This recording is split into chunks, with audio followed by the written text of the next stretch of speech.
రాష్ట్ర ప్రభుత్వం ప్రతిష్టాత్మకంగా ప్రవేశపెట్టిన మహిళలకు ఫ్రీ బస్సు పథకం హర్షించదగిందేనని, అయితే ఫ్రీ బస్సు పథకంలో ప్రభుత్వం మహిళా ఉద్యోగులకు అవకాశం కల్పించడం చర్చనీయాంశమైందని బీఎల్పీ రాష్ట్ర వర్కింగ్ ప్రెసిడెంట్ దండి వెంకట్ అన్నారు.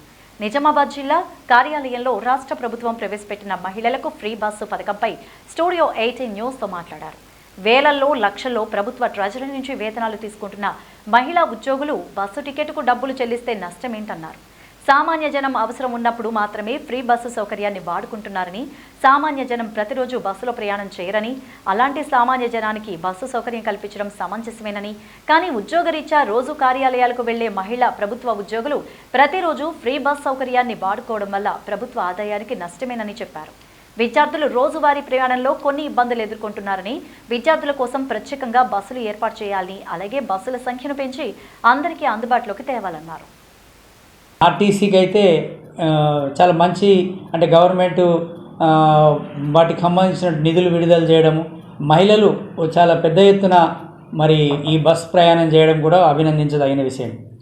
అయితే ఇందులో కొన్ని ప్రభుత్వము సమాజం ఆలోచించాల్సినటువంటి ఒక అంశం మాత్రం చర్చ జరుగుతూ ఉంది.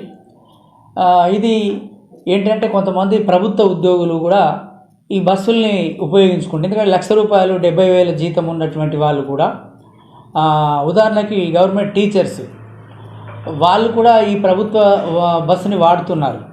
అయితే నిజంగా కొంతమంది టీచర్లు కూడా ముందుకొచ్చి లేదు మేము గవర్నమెంట్ టీచర్లము, మాకెందుకు ఉచిత బస్సు అని చెప్పేసి వాళ్ళు డబ్బులు ఇచ్చిన కండక్టర్లు తీసుకోవట్లేదు. ఎందుకంటే మరి డబ్బులు మహిళల దగ్గర తీసుకొని ఉంటే వాళ్ళ మీద కేసులు అవుతాయి, వాళ్ళ సస్పెన్షన్ గురయ్యే ప్రమాదం ఉంటుంది. కాబట్టి ప్రభుత్వమే ఒక నిర్దిష్టమైనటువంటి వీళ్ళకి ఒక గైడ్లైన్స్ ఇవ్వాలి.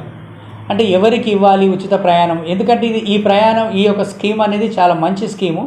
ఇది ప్రజల్లో ఒక దురభిప్రాయం రావడానికి వీలు లేకుండా చూడాలి. ఒకటి, బస్సుల సంఖ్య పెంచాలి.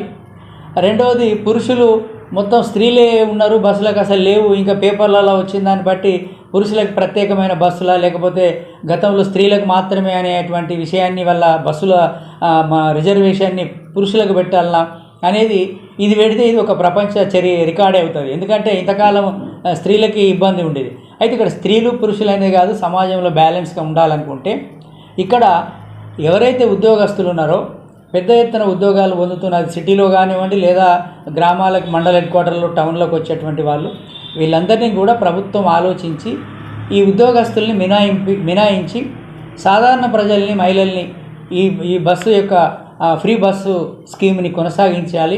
దీన్ని పకడ్బందీగా చేయాలి. గ్రామస్థాయి వరకు కూడా ఇంకా బస్సుల్ని పెంచాలి. అదేవిధంగా పురుషులు కూడా మరి బస్ ప్రయాణం చేసే విధంగా ఇద్దరి మధ్యలో అంటే స్త్రీ పురుషులు ప్రయాణంలో కూడా ఒక బ్యాలెన్స్ని పాటించే విధంగా ప్రభుత్వం తగిన జాగ్రత్తలు తీసుకోవాలని చెప్పేసి బహుజన లెఫ్ట్ పార్టీ రాష్ట్ర ప్రభుత్వానికి విజ్ఞప్తి చేస్తూ ఉంది.